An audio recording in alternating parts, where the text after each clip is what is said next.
E aí galera, tudo bem? Esse nosso terceiro vídeo agora sobre civilização romana vai trabalhar um pouquinho a última fase, a fase do Império, né?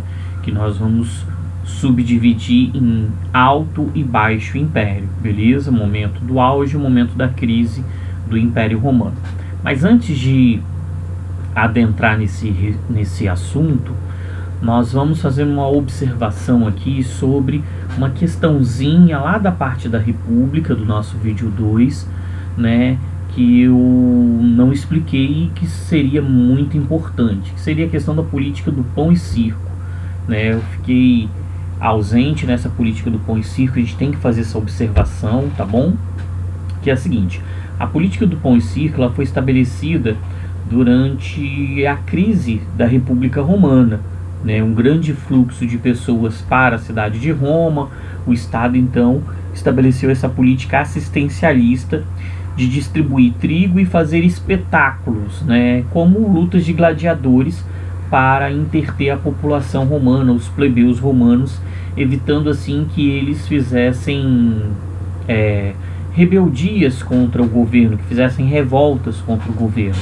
Então a política do pão e circo foi simplesmente esse momento ao qual, né, a República Romana tentou minimizar a sua crise, não evitando, e aí nós entramos na parte dos irmãos Graco e toda a crise chegando aos triunviratos, beleza? Fiquei ausente nisso, estou corrigindo agora. Sobre o Império Romano, então, nós entramos nessa próxima fase aí, né? Augusto conseguiu centralizar o poder através do acúmulo de vários cargos, criando então um governo centralizado na sua figura. Bem, essa fase, como eu falei com vocês, ela é dividida em dois momentos. Nós temos o período, né, do Alto Império Romano, destacado aqui, né, um período marcado pela Pax Romana, conceito que nós vamos discutir daqui a pouquinho, né, também com o nascimento de Cristo, né, e tendo como principais imperadores Tibério, Calígula, Nero, Tito, Marco Aurélio, próprio Caio Otávio e a perseguição aos cristãos. Depois nós entramos, né, na fase aqui do Baixo Império, a parte de crise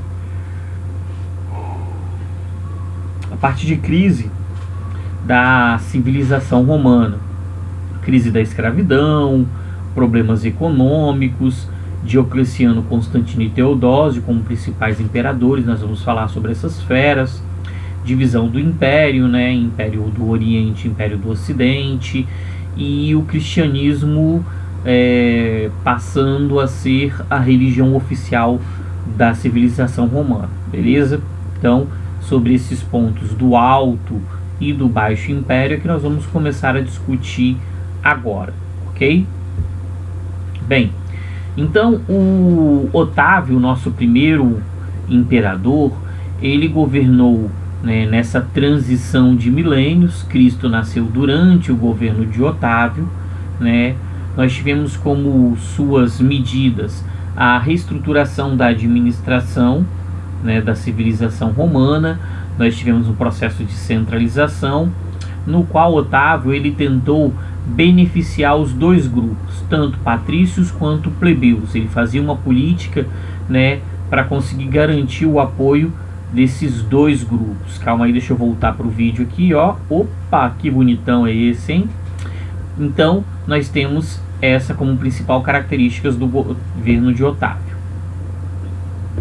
Ainda falando sobre esse primeiro imperador, na questão da economia, vale a pena, né, destacar que a política do pão e circo, que já existia na fase da República, também foi adotada por Otávio, né, com um complemento. Além da política do pão e circo, que era essa distribuição de trigo e organização de espetáculos aqui para a população, para minimizar a crise, nós tivemos a utilização também do exército, beleza? O exército ele foi muito utilizado nessa fase do império. Nós estamos falando de um governo centralizado, de um governo autoritário.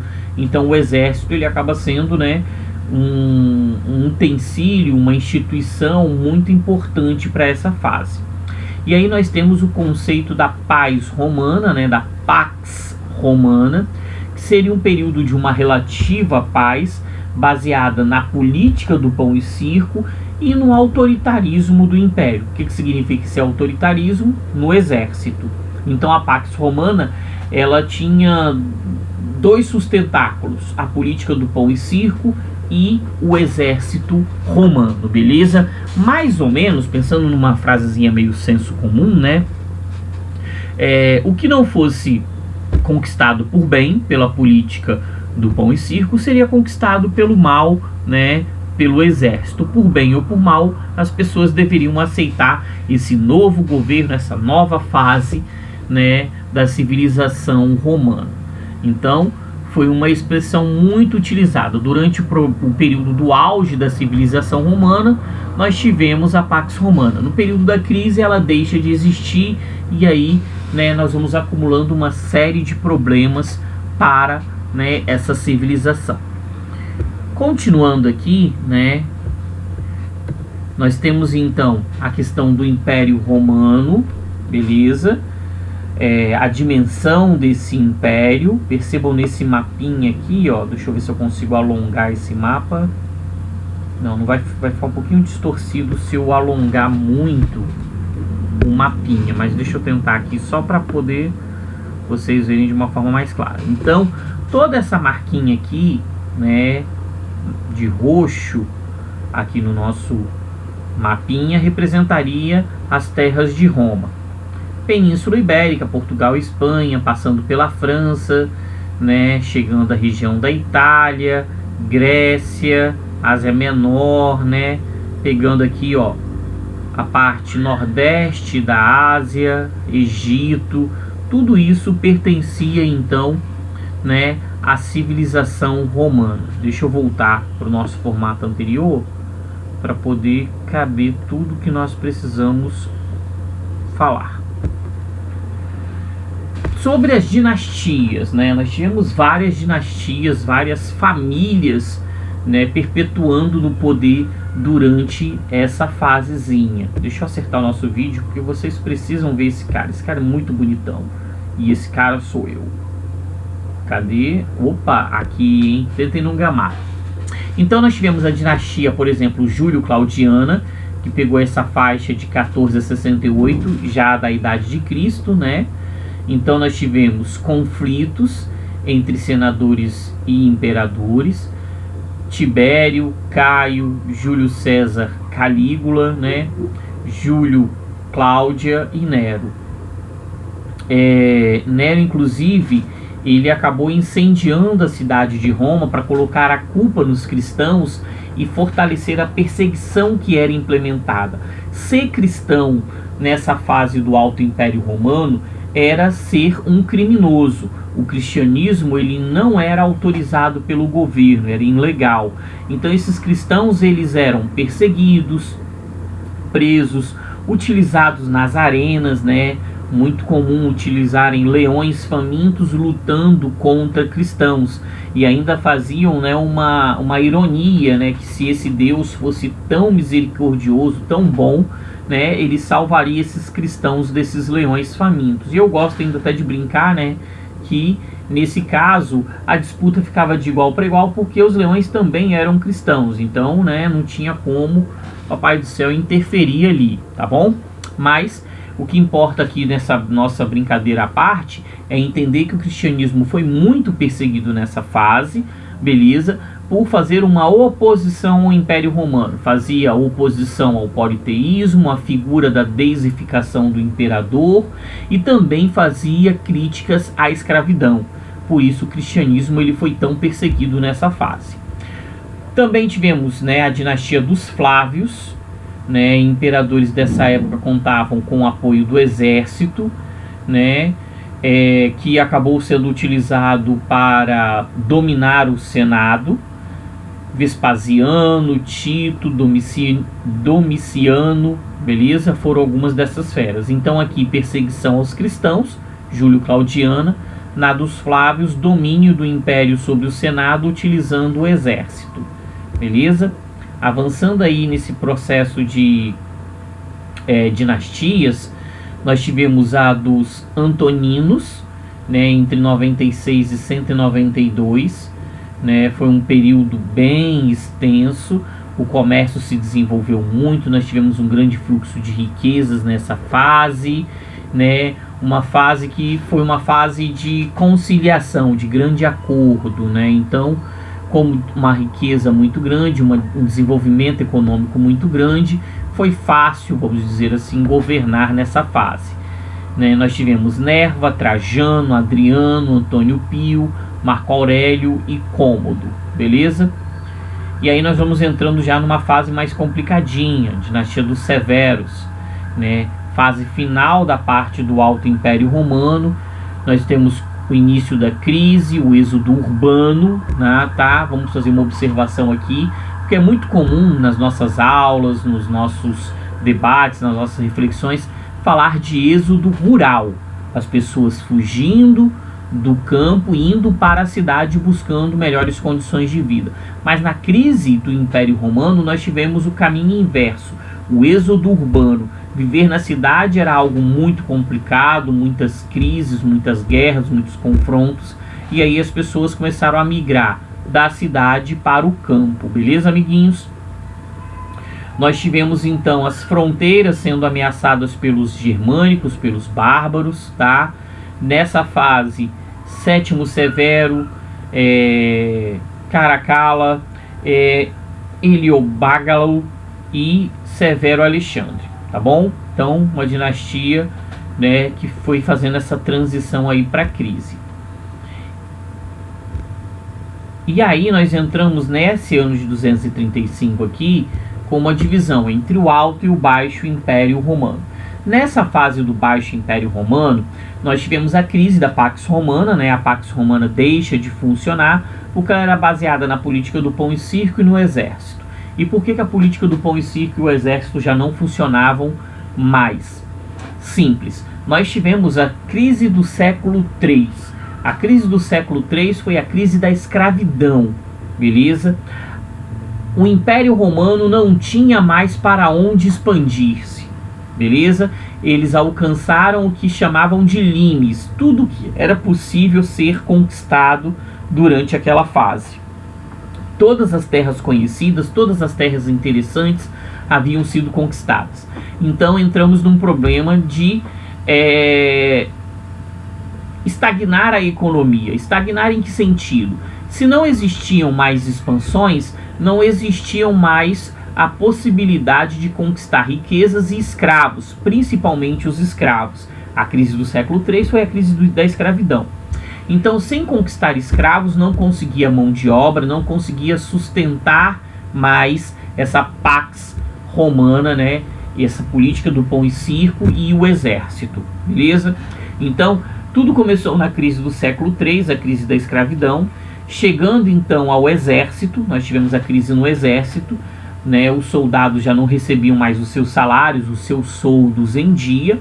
Isso fez com que muitos abandonassem os seus postos, enfraquecendo o Império Romano, beleza? Tivemos uma crise política, muitos imperadores substituídos durante essa fase do Baixo Império Romano, eram golpes em cima de golpes, beleza? Sem falar da crise econômica que acabava prejudicando as províncias. O governo romano, como vários governos ao longo da história da humanidade até a atualidade, né, sempre quando passam por crises, socializam essas crises. O que significa isso, galera?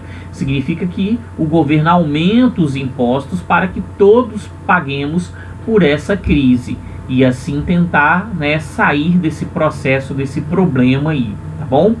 Bem, mas aí nós temos que destacar também alguns imperadores durante essa fase aí, né, da crise do Império Romano, beleza? Nós tivemos, por exemplo, Diocleciano.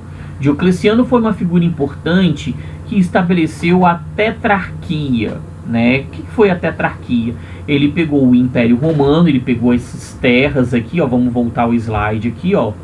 Ele pegou essas terras aqui e dividiu em 4 partes, tetrarquia, beleza? Durante o governo do Diocleciano, essa tetrarquia até que funcionou. mas os governos subsequentes não conseguiram dar continuidade. Nós tivemos também o Constantino.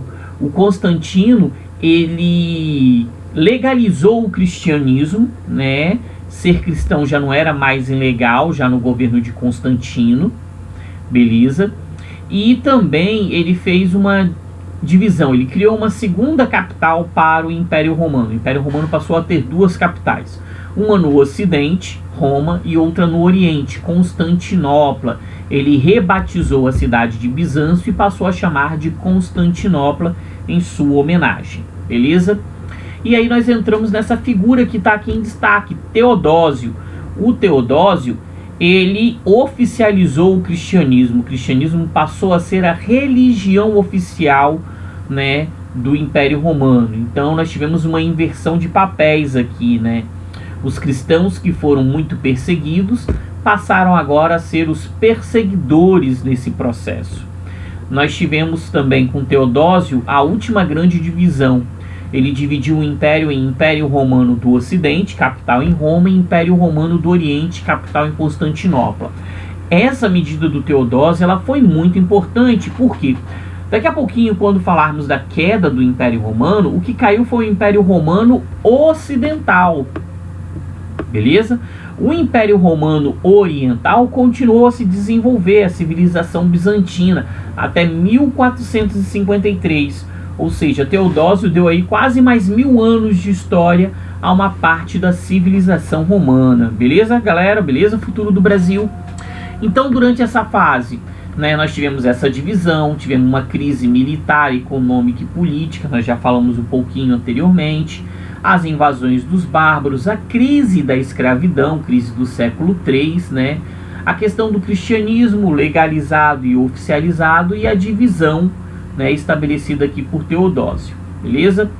Então, vamos avançar um pouquinho mais nessa crise, né, na crise do Império, falando do Dominato, né, que era uma monarquia despótica, centralizada, autoritária, né, e militar, semelhante ao que aconteceu no helenismo, né, durante aquela fase de domínio da Macedônia sobre a região da Grécia. Nós tivemos então, né, uma situação de divisão, né, a partir aqui da figura do Diocleciano, tá bom? Nós começamos a encontrar aqui uns probleminhas na governância, né? Aquela ideia de dividir para governar não funcionou muito bem aqui não. Começou a aprofundar a crise com esse despotismo e militar. Foi aquela fase, como eu falei com vocês, né, de vários golpes durante o Baixo Império Romano, beleza? Tivemos ainda, né, na questão dessa crise com o Diocleciano, a tetrarquia, que eu já havia mencionado para vocês, essa divisão, beleza, estabelecida. O Constantino, ele criou duas capitais, Constantinopla e Roma, né? Roma já existia, Constantinopla foi ele rebatizando a cidade de Bizâncio, e a questão da legalização, a legalização do cristianismo, que foi estabelecida aqui pelo Edito de Milão. O Edito de Milão, o Edito de Milão, né, foi o que estabeleceu a legalização. Ser cristão a partir do Edito de Milão já não era mais ilegal. Você poderia ser cristão, que não seria mais preso, não seria mais crucificado ou empalado, que eram práticas comuns durante a perseguição dos cristãos, o empalamento e a crucificação, ok? Ainda avançando um pouquinho, né, Teodósio, já falamos sobre ele, né? O Edito de Tessalônica o Edito de Tessalônica, né, ele oficializou o cristianismo passou a ser a religião oficial do Império. Naquela inversão, os cristãos que eram perseguidos passaram a ser os perseguidores da história aí. E nós tivemos também a divisão em Império Romano do Ocidente e Império Romano do Oriente, ok? Bem, então aqui nós temos a divisão, né, no mapinha, fica mais fácil de vocês observarem, né? O vídeo não tá me querendo, mas eu vou insistir porque eu sou bonitão demais para não aparecer aqui para vocês. Ixi, o vídeo não quer mesmo, pelo jeito. Opa, voltei. Então, voltamos aqui, o galã de novela aqui ao lado. Então essa divisão aqui, essa partezinha aqui de rosa, o Império Romano do Oriente, essa parte de amarelo, o Império Romano do Ocidente, beleza? Avançando um pouquinho mais para a gente já ir para a fase de concretizar, né, nosso vídeo sobre civilização romana, né? Quais foram, né, melhor dizendo, os legados de Roma? No que Roma ajudou, influenciou o mundo moderno e contemporâneo? No cristianismo, né, nós temos que falar sobre o cristianismo, que foi uma contribuição religiosa, surgiu durante o Império Romano, teve a sua expansão também nessa fase, né? O cristianismo ele era muito perseguido por ser uma ameaça à religião oficial, né? Eu já tinha falado isso com vocês. Os cristãos eles criticavam o politeísmo, eles criticavam a divinização do imperador e criticavam, né, a escravidão, por isso foram muito perseguidos. Então foi um grupo de resistência que se manteve no pós-Império Romano. A questão do direito, né, romano, que foi uma grande contribuição dos romanos para o mundo ocidental.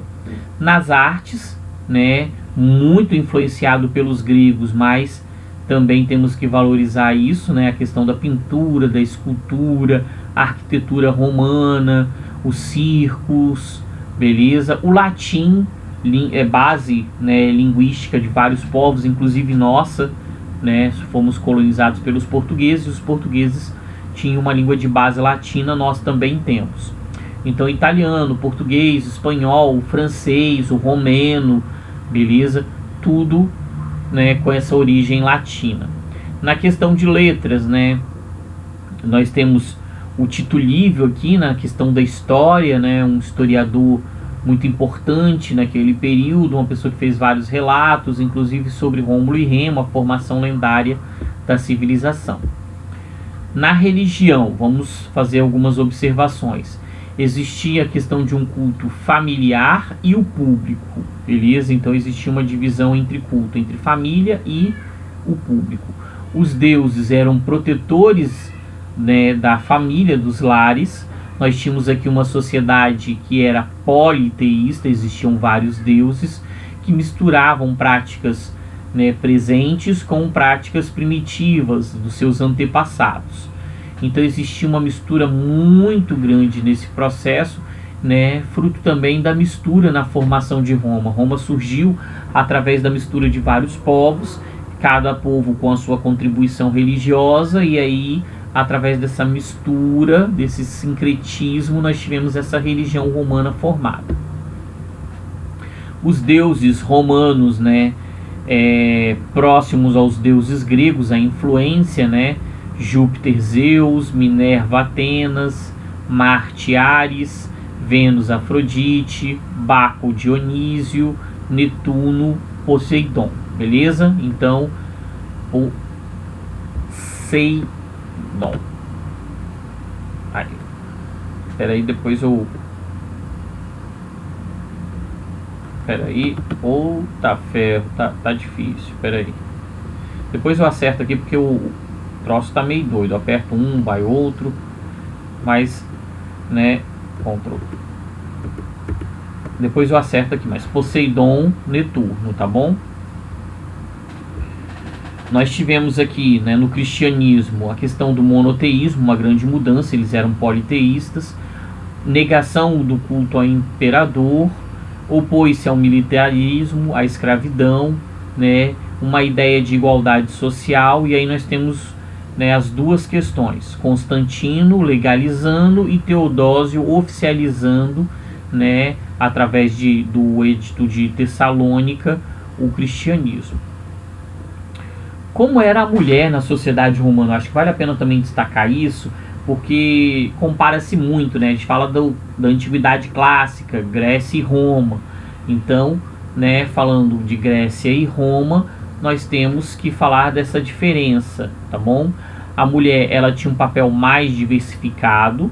Na República, com conservadorismo, somente no espaço doméstico, né? No Império, um pouco maior a liberdade da mulher, né? mas sem a participação política. A mulher em Roma, ela tinha um espaço um pouco maior do que a mulher do mundo grego, principalmente ateniense, né, nessa comparação. Então, maior liberdade na mulher do que do mundo grego. Então, no mundo romano existia uma liberdade maior, beleza? Ainda não era o suficiente, obviamente, né? Ainda não é o suficiente na atual conjuntura, mas vale a pena a gente destacar esse contraponto. Grécia Antiga, a mulher tinha muito menos direitos do que no mundo romano, beleza?